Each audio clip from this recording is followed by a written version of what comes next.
Hey, everybody. Welcome to Love and Relo, the voice of the relocation industry. I'm your host, Ben Cross, and I'm so blessed and honored to be here today with a very special person here. Christen Routh is joining us today. Christen, how are you doing? So good to see you.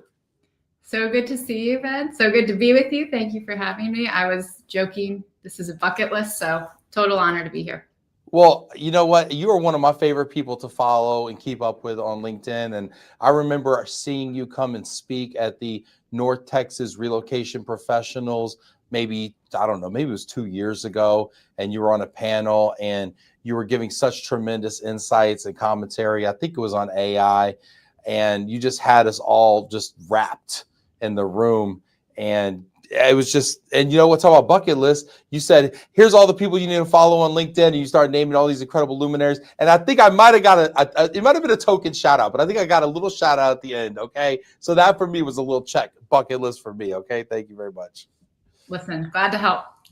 Yeah, thank you. Hey, everybody, get in the comments here. Hit that like button.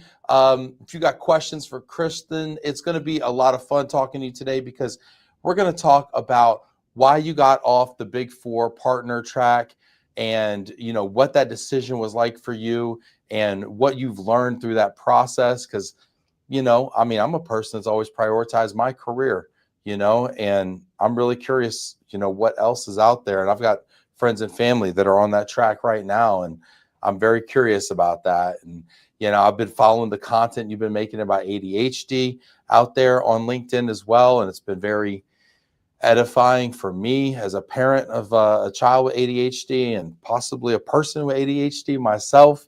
So I just admire your courage, frankly, in putting that out there and just also just appreciate, frankly, the information. So, you know, get in the comments, y'all, if you got questions about any of that stuff. I want to know who you are, where you are out there. So get in touch with us here. But Christen, I'm going to jump in really quick. And well, first, before I get into it, where in the world are you right now?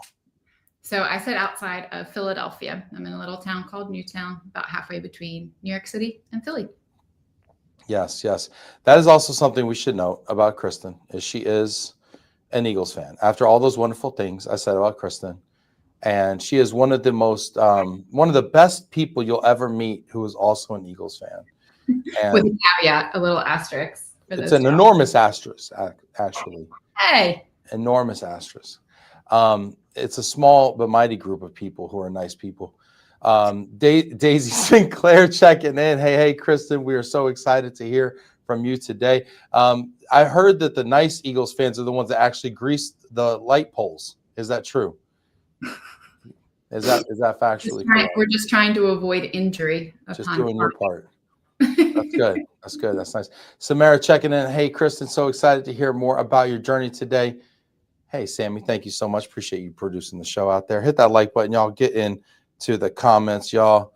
By the way, speaking of which, you know, your Eagles play my Cowboys this weekend. Yeah. How are you looking, Ben?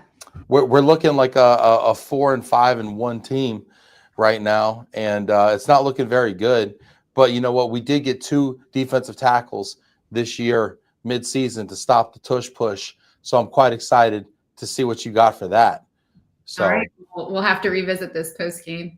Yeah, it's going to get ugly, but you know what? Whatever. We got turkey coming up afterwards. Jillian says, "Hey, everyone, checking in from Gloma HQ. What's up, Jilly? Appreciate you. Hit that like button. Get in the comments, y'all." But Christen, I want to ask you because you know for so long you were at a Big Four firm, and that's kind of how I got to kind of know you in mobility world out here, and you made a big change. What was that change like? So great, hard, in short. So I started my career at the Big Four firm in 2007. It was a very unique time to start because in 2008, we had a big financial crisis take place. And so a number of my colleagues with whom I were hired actually lost their roles just through having to right-size the organization. Wow. And it's funny, I was raised as a very hardworking person. And so I, like my colleagues at the time, were just kind of working for our billable hours and trying to make the most of a little bit of a tricky season economically. but it helped me kind of be forged in the fire in terms of building relationships with a number of different partners. So I had the joy of really working across all the offerings. So I worked by and large associated with our tax practice, but did audit work through tax provisions. It was Sarbanes-Oxley season, so I did a lot of internal audit and consulting, but then landed probably about halfway in the global mobility space. So I want to ask you for people out there that don't know what the Big Four is and what that's like working there. Can you describe that for people?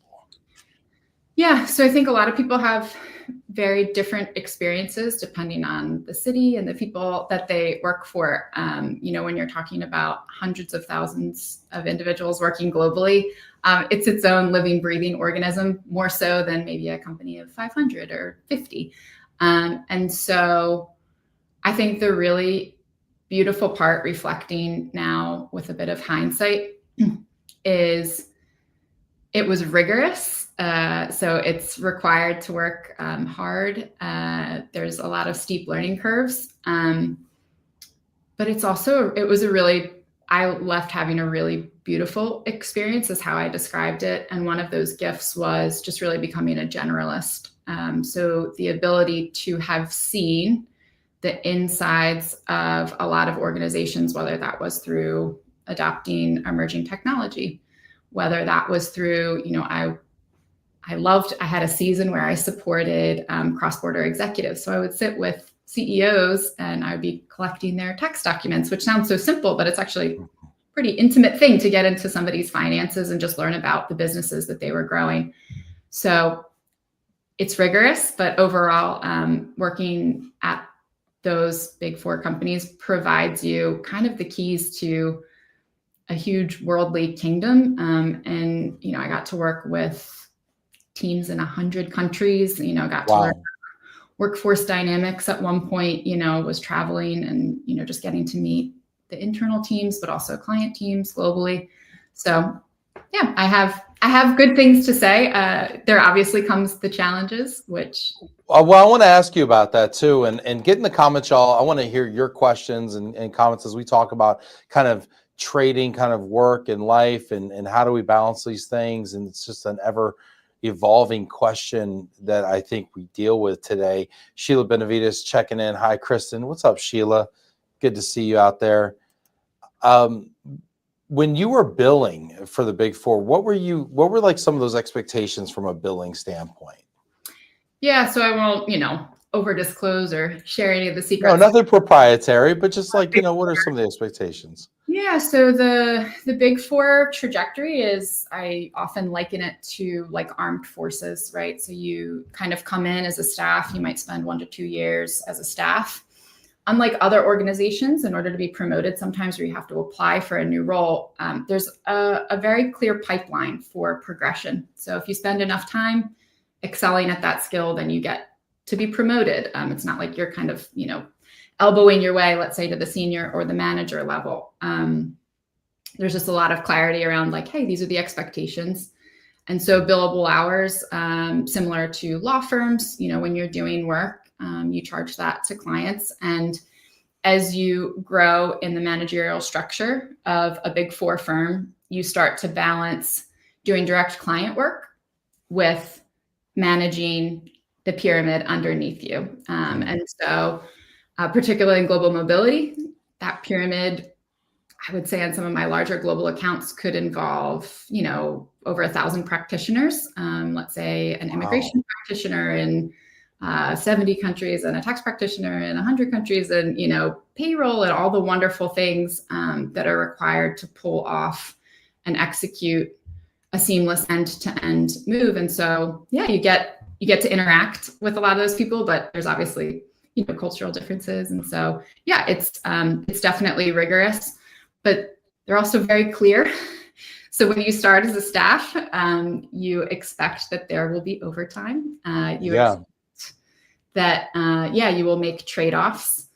And so, yeah, there's no dishonesty about it, but it does form you in the fire, because as I joke, if there's 2,000 hours in a year and you're working 3,000, you actually get a year and a half of experience in a year, that's just making that Sure. up. But No, I know. Yeah, but I mean, I've heard about this, right? Where you're expected to almost bill more than you can, than you can work, right? And so you have to find ways to just to reach that kind of levels of productivity, and I've heard about people that kind of burn out, but at the same time, to your point, you're signing up for that. You're saying, hey, I'm an overachiever. I'm a kind of person that wants to get ahead and reach for that brass ring in life, and I'm willing to kind of sacrifice my 20s and 30s to kind of go for that. I mean, that's kind of what it seems like the trade-off is, right?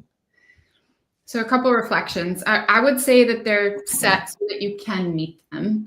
I think there are certainly, you will find cities or firms or, nuanced individuals that will say that they might have a tougher time. One of the challenges is our capacity for work in younger individuals is very different than, not to age us, but maybe when you and I were coming out, as new recruits in the workforce. And so the pendulum swings sometimes from overwork, and not the conversation sometimes ends up around entitlement. I wouldn't say it's as entitled as it is just a very different pushback around what can be one's capacity for work. So the business models have to kind of come to meet that. But sometimes, as we know, not saying that it's happened, but sometimes the pendulum will overturn. Overcorrect. Yeah. So the reality is, if you wanted to, I don't know, work 15 hours a week, I would not recommend public accounting. Yeah. Yeah. That's a good question. Yesterday, we had Tracy Beck on the show, and she was talking about hustle culture, and Janet is tuning in. Janet is our first producer here on the show. Love Janet. And Janet says, so Christen is part of the hustle culture. Were you part of the hustle culture, would you say? Well, Janet, define hustle culture. I think there's a few ways to do that. I would say for me, from my parents, work has always been a gift. And so I have viewed work just as that. And I love working. It's a wonderful, but also tricky quality, if you ask my family. And so when you love work, it doesn't feel so hustly. And so I would not have said at the time, or if, you ask my senior managers from 2010, they might have, had a different perspective. But yeah.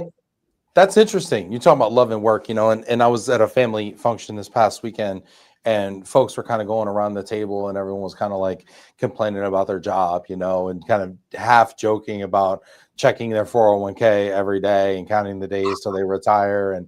And then somebody got to me and they're like, so how's everything with you? And I was like, well, I don't hate my job. And then everyone laughed, and they're like, yeah, and I bet you think your boss is brilliant. I'm like, well, I don't think he's an idiot, and I was like, and I don't think our meetings are totally, needless, and all the things that you guys are talking about. And so we kind of had this joking, not joking kind of moment there, but I was like looking around the room, and I'm like, does everybody here hate their job? Like, is that just like really like where we're at right now? And I wonder, like, out there, I mean, does everyone hate their job? How many people out there really like hate their job? Like, we're every day, you get talk about the Sunday scaries, right? And I mean, even I get that, right? Where you got to go in and maybe Monday's just chock full of stuff you put off from Friday, and so you got stuff piled up or whatever. But I mean, do people really have that level of anxiety about going in every day? And I wonder about that. And has it gotten better, or has it gotten worse with technology and the way work has changed? Do you have thoughts on this? I mean, I'm sure you've experienced some of these feelings throughout your career. Yeah, of course.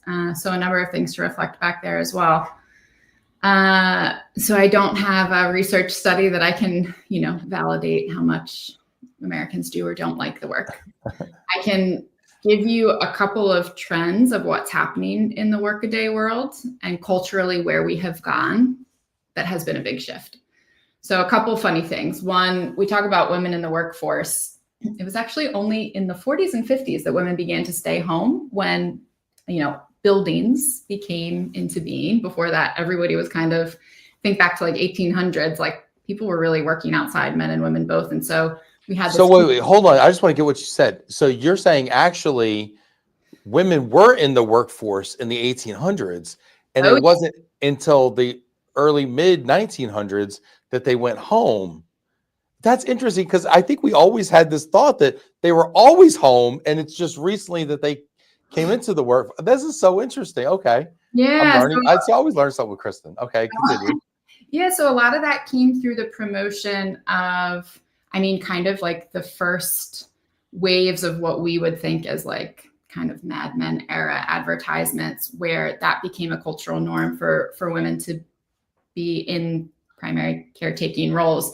But if you think about like thousands of years ago, you know, you hear women, you know, giving birth in the rice paddies and fields and then just getting right back to work. That was the culture for working women. Talk about hustle culture, right? It's like these Yeah, fields aren't going to till yeah, themselves out here, right? Like, I'm just kidding. but yeah, so I mean, women have always worked, but what kind of came and crest and fell. So that's one dynamic, is men and women in the workforce, right? So now we have more women.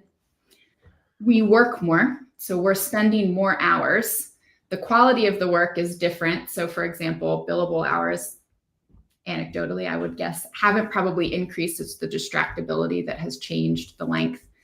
But another dynamic, which is really impacting families as well, is we've never spent more time as working parents supervising kid activities. So when I was little, Talk about that. Yes. yeah. So when I was little and we were at the end of the cul-de-sac, you know, playing stickball with the kids in the neighborhood, one of the impacts of technology, I highly recommend Jonathan Haidt as a researcher. He talks in his body of work about how we like got these milk cartons saying all the bad guys are out there, and we became more aware.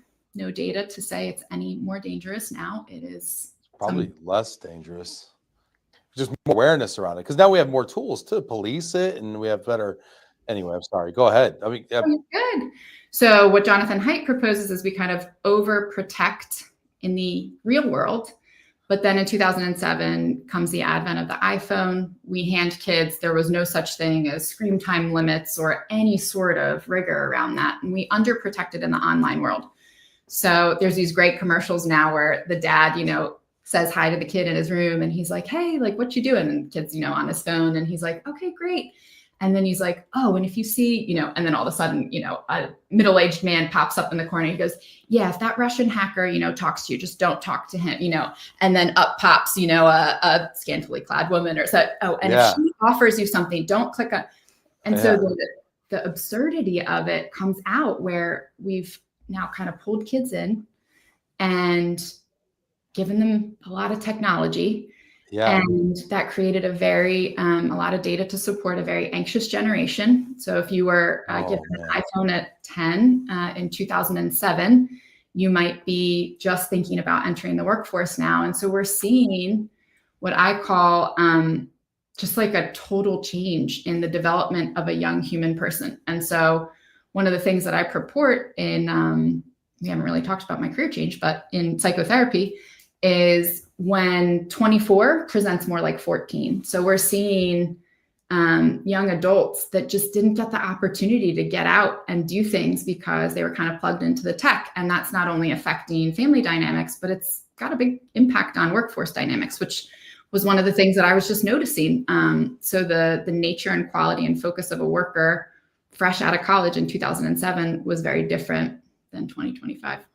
Wow, this is fascinating. And it's so funny because we bring our kids in the home to protect them, but now we give them access to Russian hackers and sex traffickers. I mean, I'm being dramatic, but I'm not, right? We give them access to these people and they're in the living room, right? Whereas in the cul-de-sac, it was too dangerous in the cul-de-sac, but now we're just going to put them online with these folks and Roblox and all this stuff, right? And it's like, it's kind of like, are we really thinking about what we're doing? Hit that like button, get in the comments. I'm really curious if you're a parent out there, what do you think about the difference in the way people are parented now? I've been thinking a lot about, somebody brought up to me the other day, it's like, kids don't break bones anymore. When was when do you see kids in casts anymore? My kids haven't broken a bone. I actually didn't break a bone growing up. I had a weird little thing I tore here. I don't know, but I don't think I broke a bone. I tore an Achilles. But you see like but then I talked to my stepfather. He's like, oh, I broke like 7 bones here. I broke every finger in this hand. Like I did, like he grew up in New Jersey, you people, right? Anyway, but he's like, Eagles fan. Who knows? yeah, he's probably, exactly. Well, he's a Jets fan. Like they're real gluttons for punishment, right? Anyway, so all kidding aside though, but yeah, I mean, he was definitely out there playing stickball, right? But it's just interesting, we're protecting our kids from living a life, and what are we giving them in return? And this whole thing about 24 presenting like 14, I think is really interesting. And how do we prepare young people for the workforce? And what are your thoughts around that? And we'll get back kind of to your story, but I'm just fascinated with your take on this stuff. Yeah. Okay. So first of all, Ben, where you lead, I will follow. We don't have to talk about anything related to my story if for any reason it helps somebody else.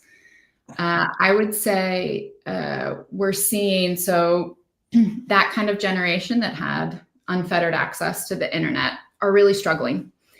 And when we have 4 and 5 generations in the workforce, there is a temptation to say, this person's entitled, or this person, can't focus, or this person, but they actually are really struggling. And so the ideal response is empathy, and then learning from each other. So there are gifts that young college graduates have that certainly we can all learn from. And so it's just continuing to do the mutual exchange of knowledge from manager to the managed, and learn from one another. But what's tricky right now is we've figured a lot of this stuff out. So I would say now most parents would not give their 8-year-old an iPhone with no parameters or limits and then just send them up to their room and hope for the best. We've learned. But so we'll hopefully see the impacts of that. We've seen a lot of schools go phone free.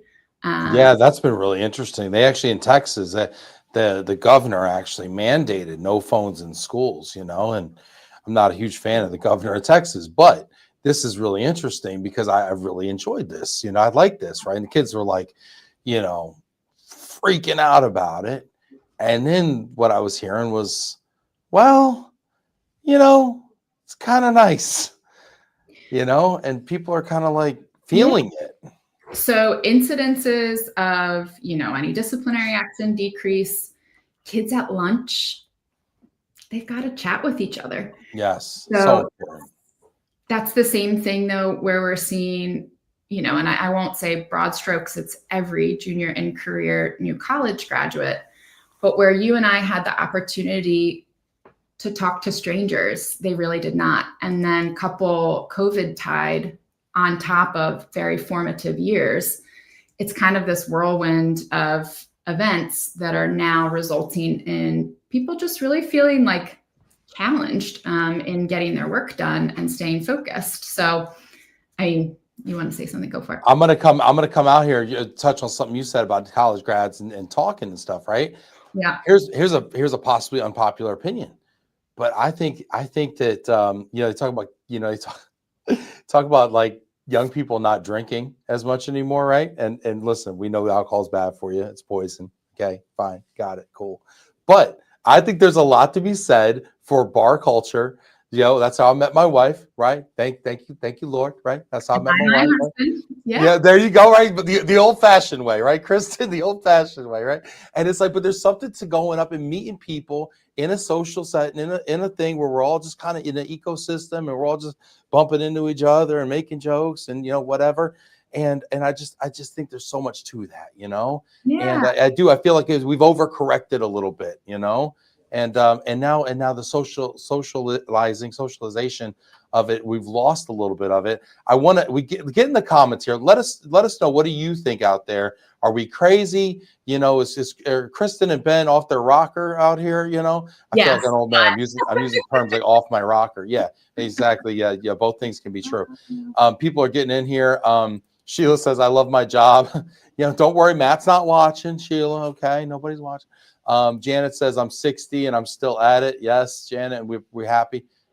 Well, it's 60 something. That's right, Janet. Janet's not lying to us. All right. Samara, look at Samara. Sabrina's out here doing the research for us. This, really raising the bar here with research. According to Pew Research, around 51% of Americans are satisfied with their job. She even cites her sources. Look at that. I wonder what the other 49%, how do they feel? Very interesting. Daisy, everyone's hopping in like, no. I love my job too. I love it. For the record. It's okay, Daisy. I believe you. Started out with this is a safe space then. Sure. All my employees are like, I love my job. I really do. No, we love you too, Daisy.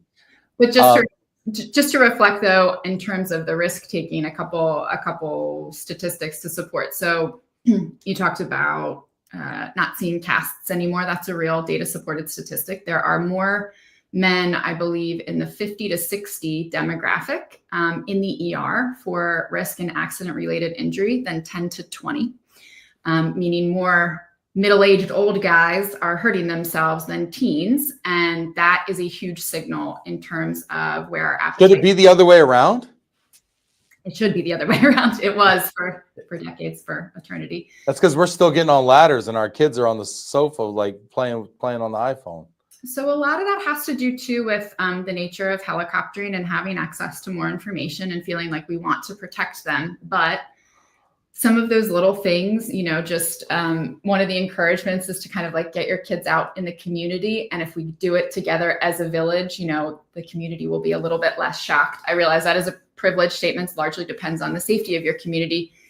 But by and large, people that live in, suburban places are not letting their kids like ride their bikes, to school a mile or doing all the things that we really thought. And when you have a group together, you can often say like, hey, how old were you? And maybe we can ask in the chat, how old were you when you first remember going outside unsupervised, whether it was just, playing at the local playground or, whatever that was. So how old were you, Ben?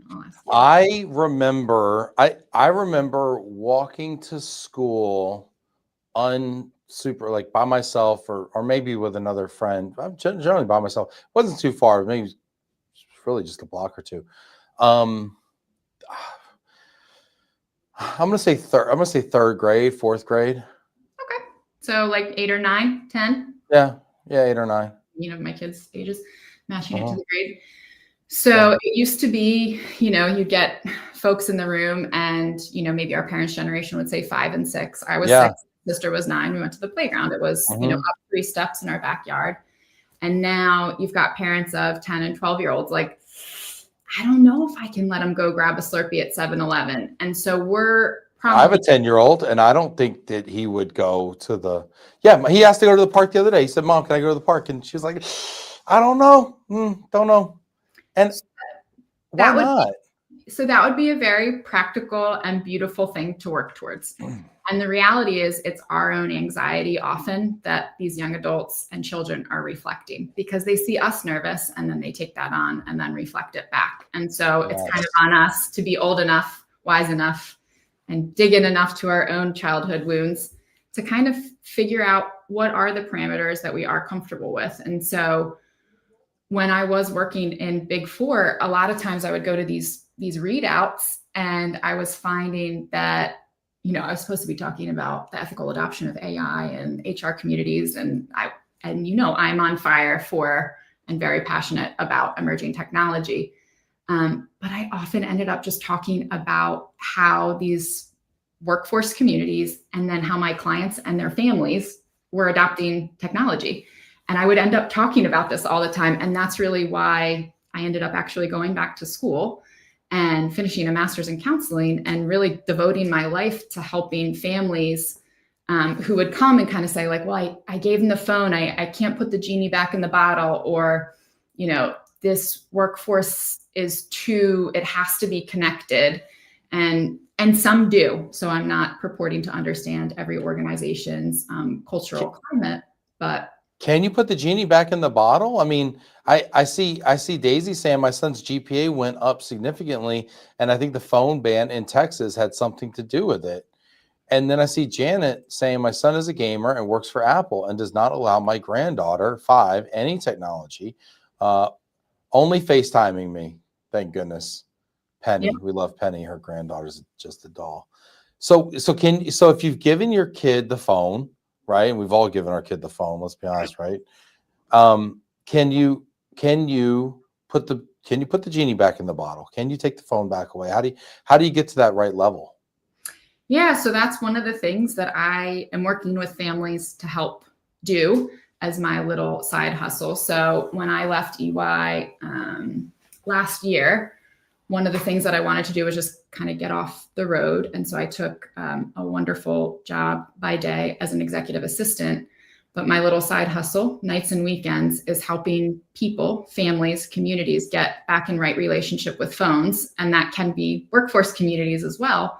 But ultimately, yes, one of the things we've kind of forgotten, we're the parents or we're the bosses. So like we're allowed to say that. That has been culturally something that we've moved away from. And again, it kind of goes back to when I was saying like we've never worked as much, but we've never been expected to supervise as much. One of the things that happened in the middle of that is now we're going between maybe an office or maybe a virtual office and then like the travel soccer or baseball field. And there's not a lot of time to figure out who we are, what we like to do, and what our hobbies are. And so exploring that as a family, it takes some real undoing. So when I'm working with young adults, the question might start with like, what are you willing to die for? Like, who are you? What do you love? Like, why are you working? Wow. And a lot of that culture you're then unpacking as the social media culture. Because a lot of young adults will say like, oh, you know, like if they saw me at UI, they might say like, oh, you're working in the matrix, like you're enslaved to the man. Like, actually, I see wonderful people and I think I provide meaningful value while you're on social media doing TikTok dances. Like, who's really in the matrix, man? Yeah. So there is some of that culture that we have to kind of rein in. And then there is some aspect of like, if you have an 18 or 22-year-old, it feels too late. But if they're presenting like an 8-year-old or a 12-year-old or a 15-year-old, you still can help cultivate and shape minds. But as a family and as a community or as a workplace community, a lot of that comes around co-creating what do you want your workplace, your home to look like in terms of technology. And a lot of times, Ben, the onus is on you, man. It starts at the top. And so whether that's, you know, a parent or in a partnership, whether that's the boss, you generally should be working harder than the people working for you. However, it's kind of incumbent on you to kind of say, I'm making it up. Listen, we're going to have quiet hours for this season, or we're going to do a retreat where we all turn our phone off, even if we miss $1 million contractor. I'm just making right. Yeah. How do you get on the same page with your spouse partner about these topics? Because these are charged topics, right? Because a lot of times we rely on these pieces of technology with our kids as crutches, a lot of times to babysit them, to give ourselves a break, right? And so they start to take up the space and become these habits, and it becomes very emotionally charged for all parties. So how do we get on the same page with our partner? Great question. Thank you.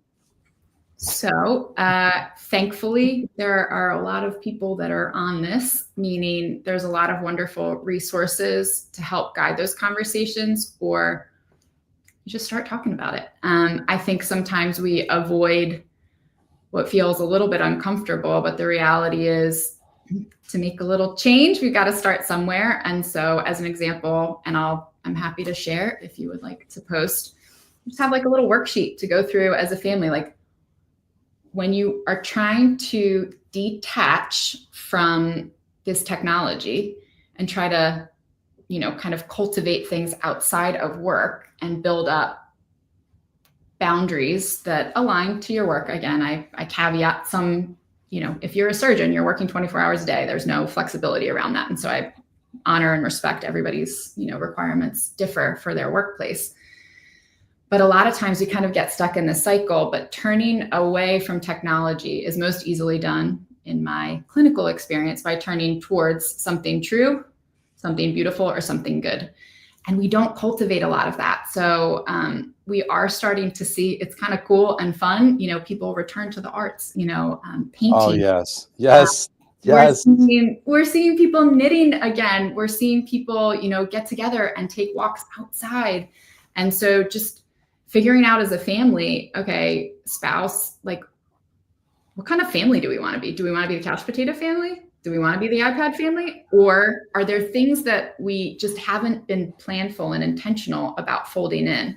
And it's the same for my young staff. Like, what are you working for? They might say, to make manager or to make senior manager, which is great.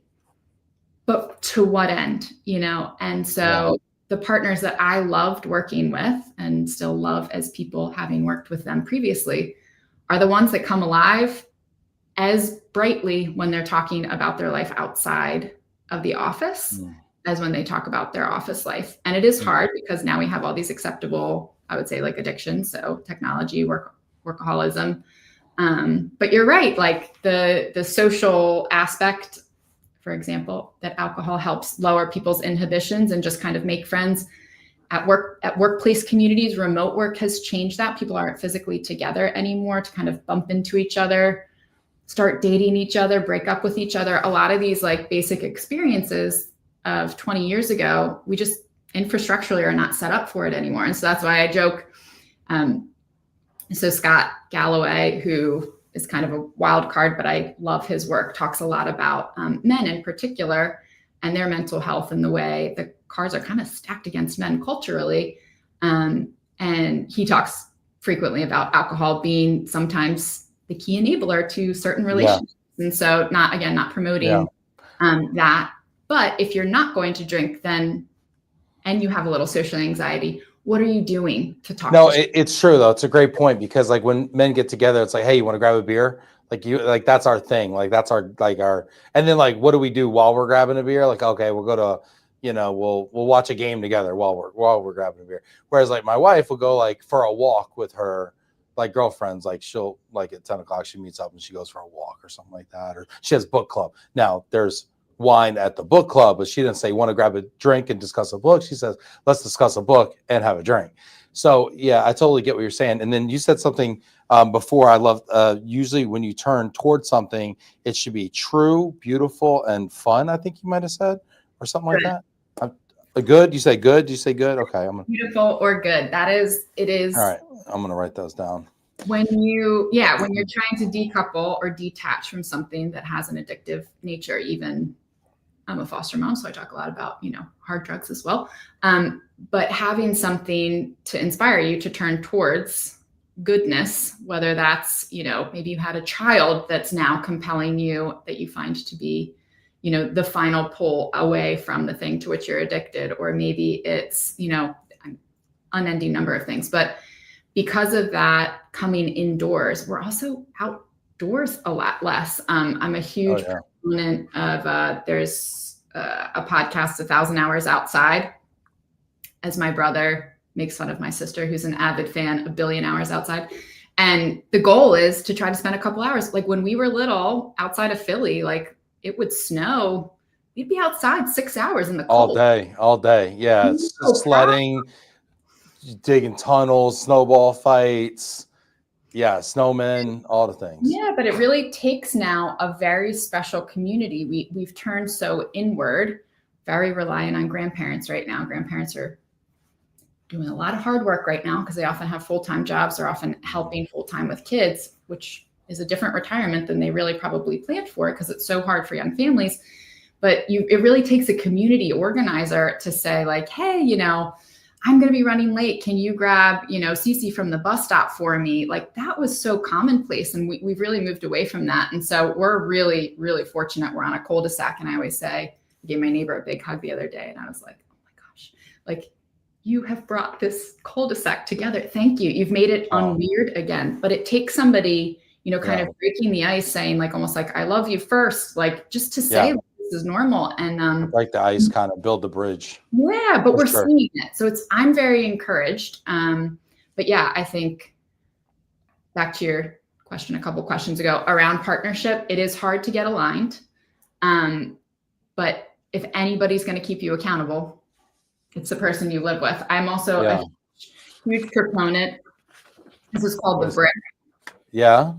And one of my British colleagues at my day job recommended it to me just offhand. He was like, oh yeah, I brick my phone. I was like, tell me more. And you can pick a setting that deactivates apps. You can choose up to 50 apps to deactivate. And once you leave the house, you have no access to those apps when it's bricked. And you have like 5 like lifetime saves if you need it. But lifetime saves. Lifetime. Then you need to buy a new brick.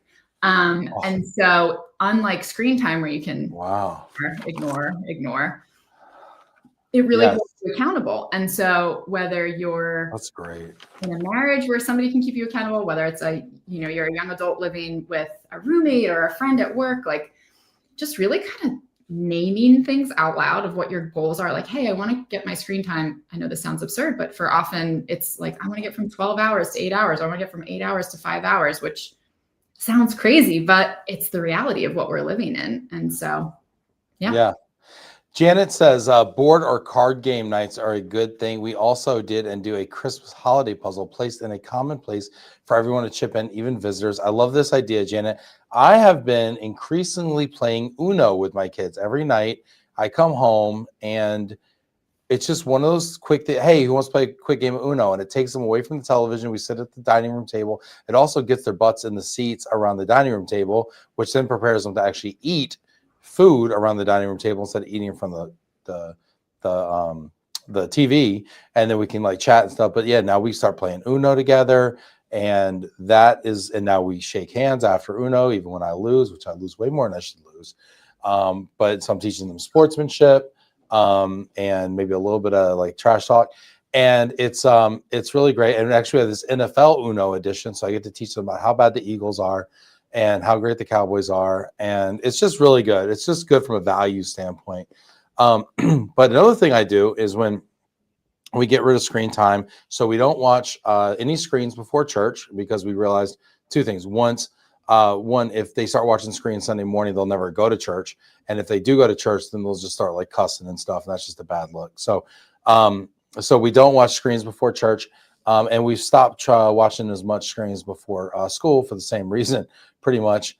So now we do a lot more art. So my son doodles a lot. He has got a dry erase board that he doodles on. Phenomenal little artist at 7 years old. And my other son likes to cut cardboard up, which there's plenty of cardboard in our house because, Amazon, which is another acceptable addiction. And so now he makes cardboard, mostly swords and guns and stuff. But anyway, painter's tape and cardboard. But you know what I like to do, Kristen? And you said this before. I like to paint. So I have started painting. Did you know this about me? I saw one little work of art and I was very impressed. That is amazing. So I painted this also. That's Samara, our producer, by the way. She's not supposed to be on, but she's on now. But I painted this, which you can't tell if it's good or not. And sometimes I can't either. But anyway, I painted that. But can I show you something else I painted? Yes. I painted this for Christmas. That's incredible. I mean, he's a little scary, but he is scary, right? So then sometimes I like to do this. Like I like to walk around with him like that. And then medium? I can't quite tell. It's acrylic paint. Acrylic? So it's a black gesso with primer with acrylic paint. Just yeah. That's incredible. So Thank you. are already putting the genie back in the bottle. And you know what I've noticed? So I'd like to drink a lot, and I've tried to cut back a little bit because it's not good for you. So what I noticed though is when I start to paint, it takes like 3, 4, 5 hours to be painting on a weekend. I don't have any cravings to drink when I'm painting. I'm not on my screen. I'll listen to music or something like that, but I can be fully like just fully immersed in that painting. And I leave with such joy and like I've accomplished something. I'm proud of myself. I'm proud of the work. I've expressed myself. I just feel great. So you turned towards something true, good, or beautiful, which made turning away from, I would argue, addiction easier. And that's exactly what it's all about. At least even at the start of the work, I know that I challenge others to get deeper, like, what are we here for? What's your meaning of life? Which, again, you mentioned faith. That is something we have seen a decline while we've simultaneously seen that uptick in the anxiety. But the reality is the other kind of core, I would say, theme that I see in younger adults is around, I would say, I would call it the elimination of suffering. And, if I am anxious, if I am sad, the goal is to remove or to eliminate that hard thing. And that's very countercultural, not only to most world religions that embrace suffering, but it also isn't real life. Like, that's not humanity. To be human is to suffer. And so to find people to suffer well with, to lift one another up, and to find joy during the suffering, to say, you know what, I'm stressed beyond belief because I have a big deliverable, or, this hire that I hired was a dud and now I have to let him go, or whatever hard thing, to be able to pause and paint and reflect and gain perspective and find joy, even though it's sad. And I'm also completely supportive of medication being one of the many tools in the tool belt. But I think particularly like when we talk about ADHD, often, the conversation immediately goes to medication, which can be extremely helpful for that diagnosis. Mm-hmm. But it's one tool, along with learning how to navigate hard things, which is, how to find joy in the suffering, how to be frustrated because you forgot something again, or you talked over somebody and you're beating yourself up. But yeah. Yeah. And Janet says, I love this convo. Yes. Thank you, Janet. I do too. And I'm so in on this. Thank you, Janet. Appreciate it. You're an artist too. And I appreciate you, you saying that. I love what you're saying about suffering too. I've noticed this, that everyone wants, I just want everybody to be happy. I just don't want any conflict. I just don't want any. And it's like, no, like, I just don't want any stress. I just don't want.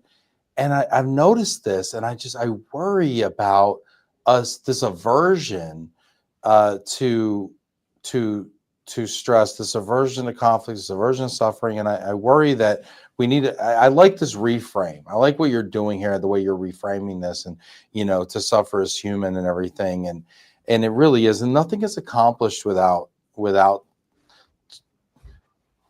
I don't know if you want to say suffering or struggling, whatever you want to say. You got to persist through things, and I think it's important it's important for our kids, but it's important for us, it's important for us at every level. At every level, there's struggle. And as soon as we stop struggling, we stop growing. And I think we kind of start dying to some extent, right? And so I think we have to embrace that. And I love that you're pointing that out. I want to go to the ADHD thing though, for a minute, because I've been really drawn to this. It's something that, everybody seems to be self-diagnosing ADHD these days. Everybody I talk to, talks about how they have ADHD. It seems like, you meet somebody and they say, hi, I'm Ben, I'm CEO, founder of Glomo, and I have ADHD. It's like one of the first things you learn about people when you meet them these days. And yet, I don't know if it's more, is it because, it's more common now because of all the screens and everything, or is it just that we've gotten better at diagnosing it? We're more aware of it. Well, what's going on, Christen? How come this just seems so prolific and prevalent? Yeah. So great question. I would say a couple things. One, ADHD is a physical thing that you are or are not born with. And so it's born, it's not conditioned, it's born. Okay. And is it genetic too? I've heard maybe it is. It is. So my kid got it from me. The likelihood of that is high. Okay. Cool. It's not impossible to have, an ADHD diagnosis with two neurotypical parents. It is more likely that one of your parents, though, is ADHD if you yourself are ADHD. There is a hereditary strain to that. Okay. Yeah. Okay. Okay. I'm sorry. I didn't mean to interrupt. It's my undiagnosed ADHD kicking in. Go ahead, Christen. You were going somewhere. I'm sorry. Caroline's got something to say. It says me, I have ADHD, and I think my teacher thought so when I was a kid, but my parents ignored it. Yeah. So Caroline, that's a super common story, particularly for young women. So females are generally diagnosed, I'd have to double check the research, but I think 3 to 4 years after young males. So when we see a young man kind of, jumping around and bouncing off the walls, whereas a young lady, we're more prone to tell the young lady, sit down. And so young women will often conform to that societal expectation. And so the bouncing around starts to happen inside the female brain. And then that's where it can go undiagnosed or latent. And then usually by pre-puberty, so like 12, 13, it becomes very hard then to still navigate both that change as well as internalizing some of that bouncing around. So are there more cases of ADHD? I won't pretend to cite the statistic. I would say anecdotally that thanks to COVID tide, when a lot more folks were saying, oh my gosh, I can't concentrate, and now my whole family's, in my house, that it caused a lot more reflective thought for folks in home. And so there was an increase in diagnosis. Also, in a great way, mental health care has been destigmatized, where people are more willing and open to accepting help or asking for help.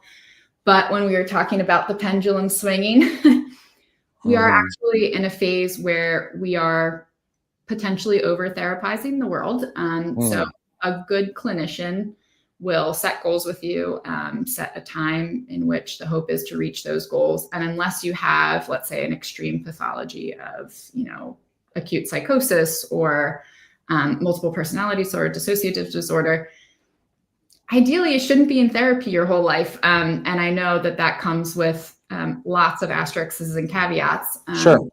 But what we're seeing more of is particularly young children that started because they were getting, let's say, executive function coaching for a couple of years. But rather than kind of sending them on their way with the tools and then letting them, have a go at it, it's like, okay, well, what else do you want to work on? And so we're finding now young people that are staying in therapy for 3 and 4 and 6 and 10 and 15 years.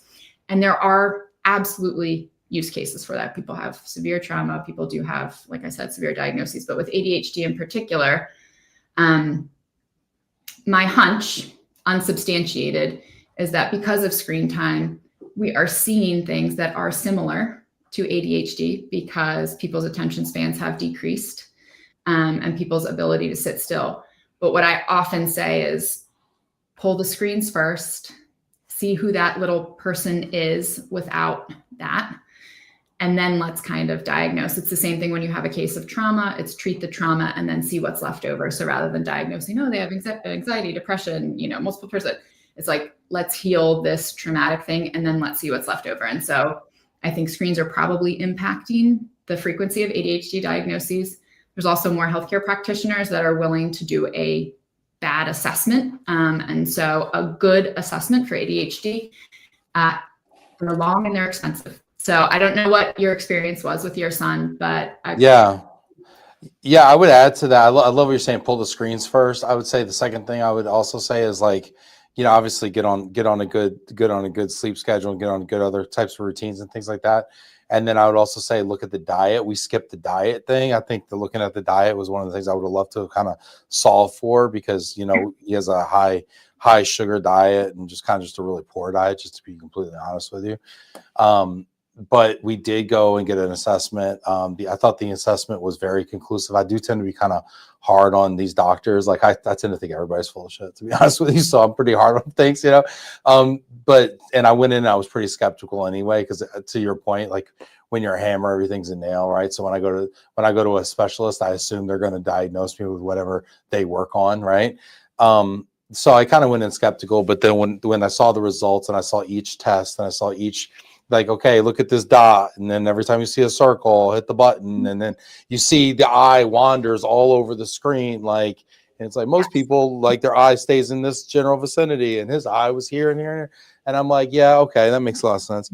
And so they would show, and then they would show over time, his ability to focus on the thing, deteriorate.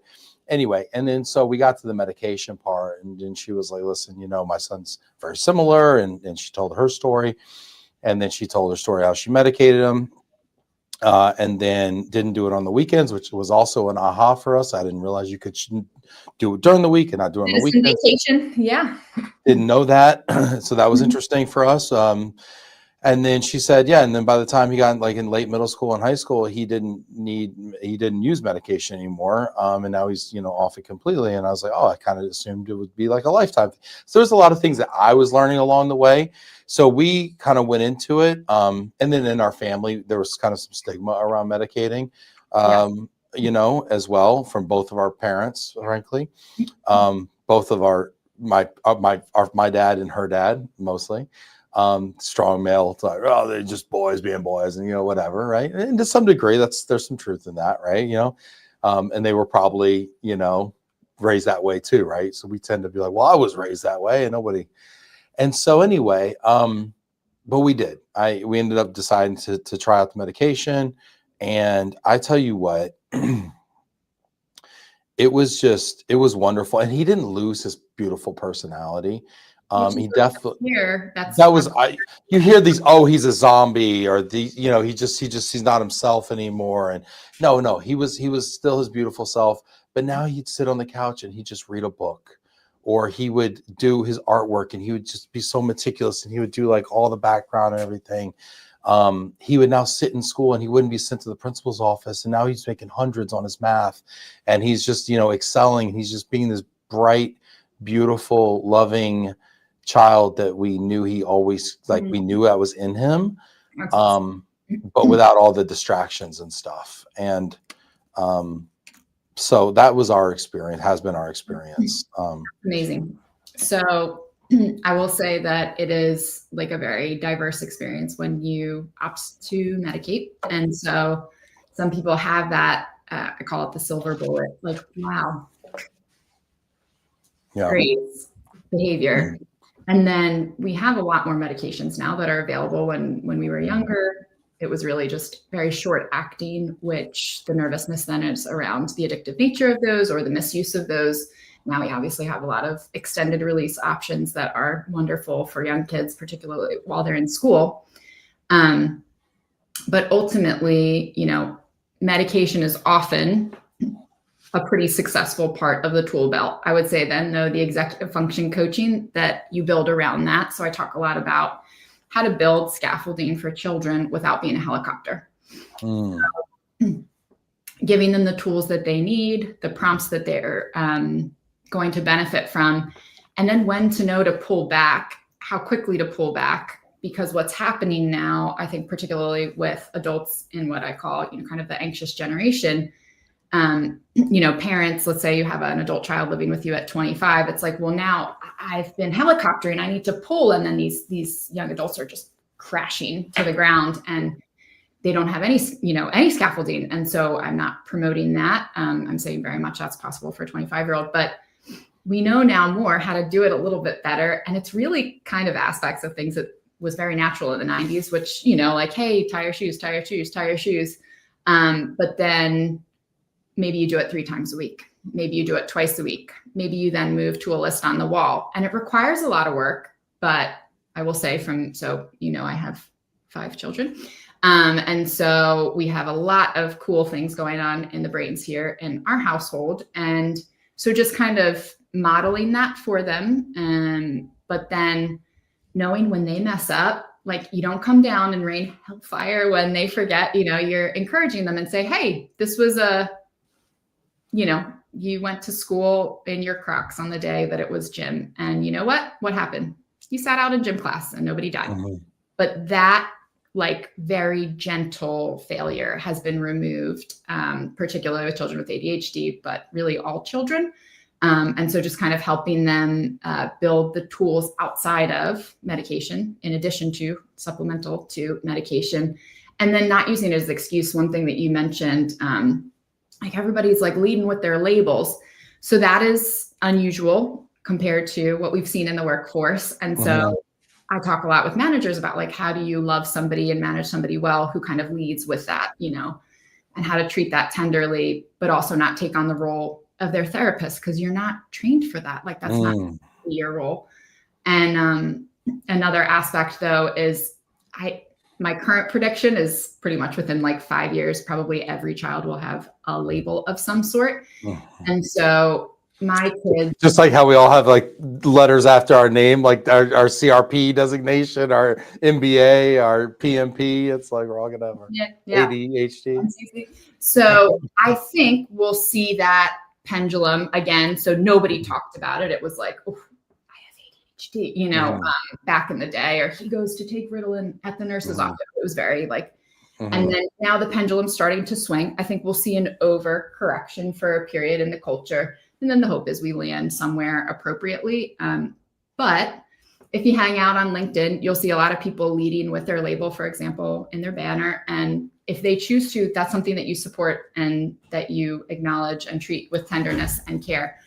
But the flip side of that is you don't have to tell anyone either, you know? And so I do encourage young adults, like, it is private medical information. And so, you know, if you want to with that, that's great. But it's just, it's just a little tricky now. The neurodiversity, for instance, in my children, you know, is vast. You know, we have twin adopted crazy guys that will be 4 in January. And I had girls first. And so probably what your dad said, they're just boys, you know? Yeah. It was like, And, you know, to what extent do you walk into the room and say like, okay, like these boys are diagnosed on the spectrum. Can you account and accommodate? It has a little bit less to do with kind of like declaring our isms and having everyone accommodate those as much as like, what do I need to thrive? How do I love people well? What do I need to ask for to be loved well in this community, whether it's work or home? I could talk to you forever. I loved your perspective on things. You're so thoughtful about things. I mean, really, and so many people are getting into this conversation here. Heather saying it was such a game changer for my son. Hey, Heather. What's up, Heather Morgan? Caroline says, I felt like such a failure growing up and as an adult until the diagnosis and the medication. She also appreciates being categorized as young. Yes, Caroline, young is a mindset. Heather says, I do love this conversation. I realized as an adult I had ADHD. I found my mother was also diagnosed as an adult, but what made me talk to my doctor was my daughter. She is 7 and clearly has all the symptoms, and it was pointed out to me that she was exactly like me. I had all the symptoms and didn't see it. Made a lot of excuses. Wow, interesting. This is really hitting home for people. I wish we would have gotten into this earlier in the conversation. I mean, it's just like something that's people just want to work through and talk through.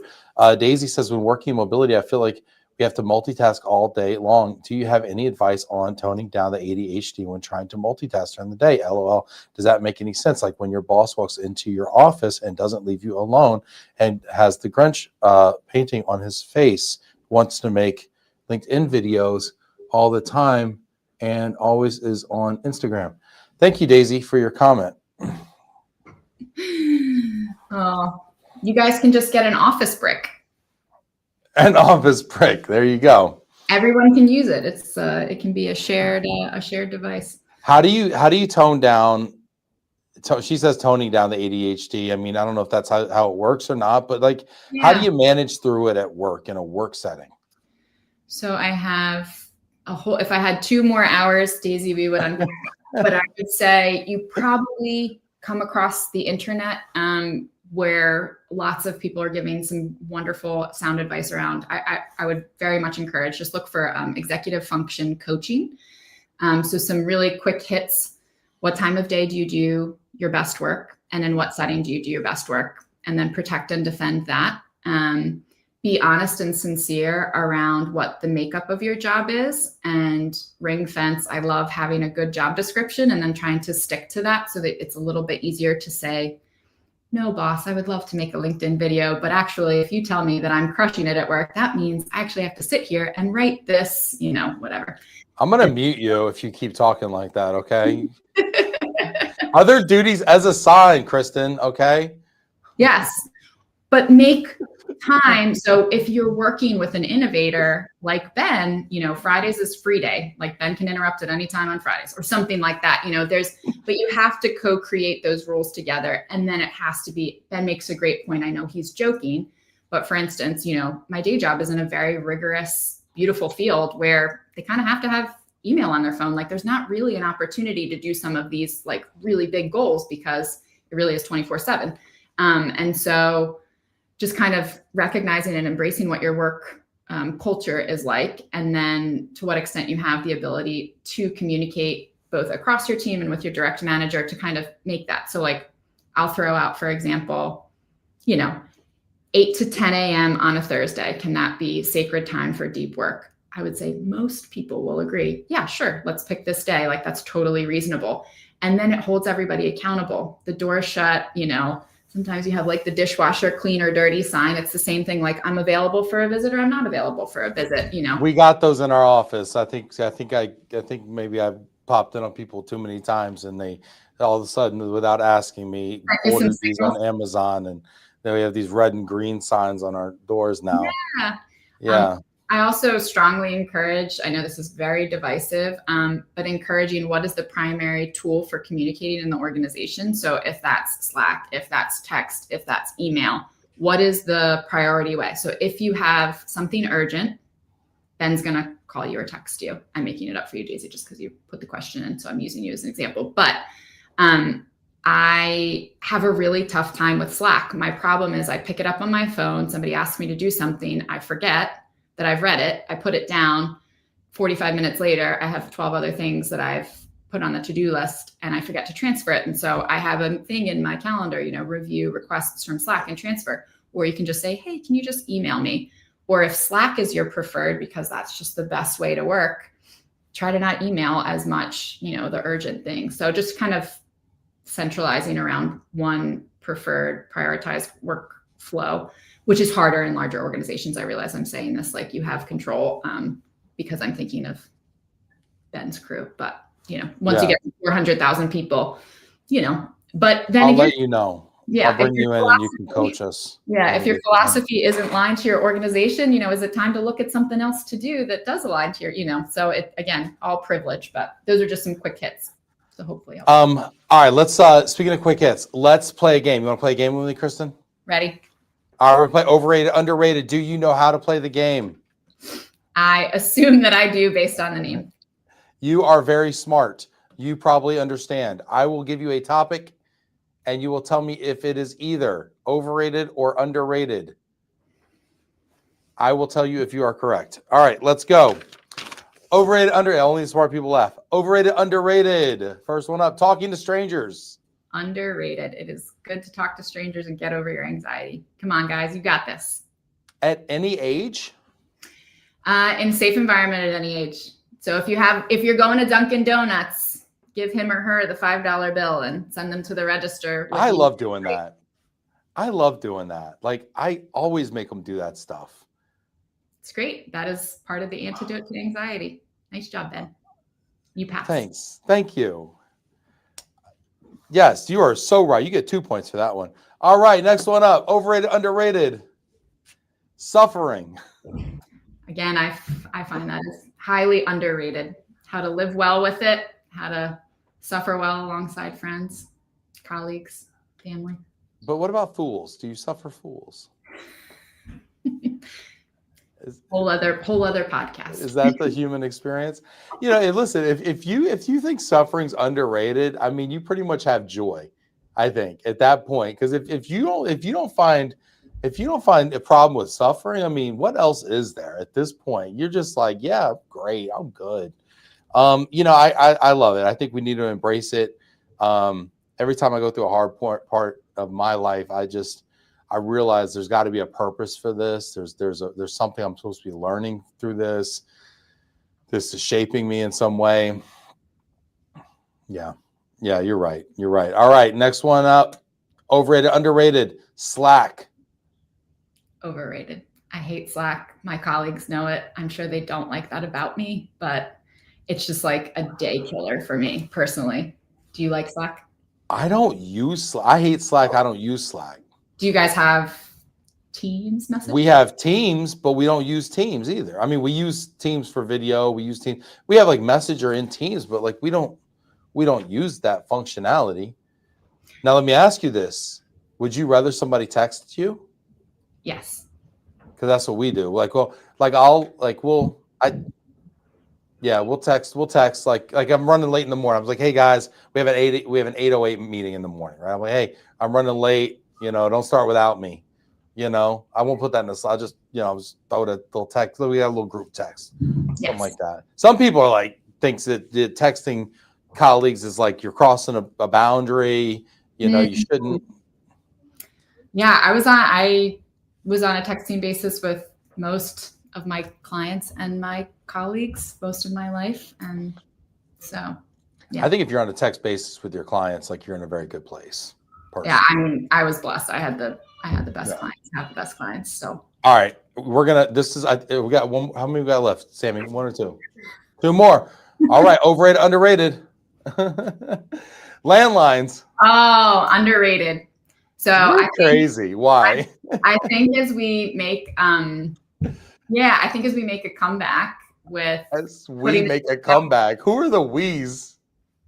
Parents. Alexander Graham Bell? Like, who are we? Who's making a comeback here? So parents that are putting their kids' phones down. Okay. The landline has been super helpful because we are harboring, for example, the only 13-year-old in her school without a cell phone. And harboring. What a choice of words, harboring. I sound like a penitentiary. I'm not. You sound like she's a fugitive or worse. I think that's just expressive of her feeling. Because it's against her will. So she's not having a phone yet feels maybe she's great, actually. I can't even complain. No, but you know what? I heard about this. Wasn't it a group of families in Maine, I think, that had agreed to do this, and they just have to call each other on the landline. And are they stretching the cord all the way to the bedroom and and then? Well, so we have digital phones now, but I will say that the cordless, it's great. Yeah, of course. It's great when you've got to pick up your daughter's boyfriend's call. There's a level of like, you got game, man. You didn't have to text. You had to talk to your mom on the way to that beautiful little 100%. If you as a young gentleman, and I it probably goes both ways, but I'm just going to talk to the guys. If you as a young gentleman go to pick a girl up for a date, you're going to the movies or wherever you're going, you got to come to the door. You got to knock on the door. You got to do the whole like awkward, hi, is Stacy home? Nonsense. Maybe shake her dad's hand. Like get the look from okay, yes sir, got it, no problem. Like you got to do the right thing. There's an accountability. There's like an honor among that. Like there's just like a showing face and showing up. And you're right. The landline is like a microcosm of that. It's like the same thing. Oh, yeah. Look at you. Also helps them get over a little of that anxiety and stop texting so much. So yeah, and learn how to make a cold call, for goodness sakes, huh? We're forged in a different fire, Ben, but yes. Get a career. Get a job. Anyway, all right. Sorry, last one up. Overrated, underrated. Faith. I currently think faith is having a moment. We're seeing resurgences in world religion. I think it's very underrated historically, but I'm thrilled because as we talk about the community, it's like such a natural one for people to reconnect in, regardless of, temple, church, on and on. So. Yeah, I'm with you on that. I think faith is so big, and it's interesting as we're hearing more and more about AI. We're starting to see it kind of come full circle, and we're starting to see even the people who are the AI people are starting to be like, yeah, well, I think there might be something out there that's bigger than us, and it's like, yeah, there might be. This is great. People get in the comments. Let us know if we're right out here. You are correct. Faith is underrated. You know what? That's a clean sweep. That's a clean sweep there, Christen Routh, everybody. Nailing it, knocking it out of the park, staying late, putting in that overtime, that big 4 overtime. Podcast hustle culture, full circle. Look at that hustle culture. Look at that. I hope the Cowboys take the Eagles to overtime. Anyway, Christen, you've been amazing. Thank you so much for sharing all your insights with us today. Thank you so much for having me. This really was such a little honor, and actually big honor we'll go with, and a joy. So thank you. Thank you, Christen. Stay in touch and take care. Thanks for everything. All right. Thank you.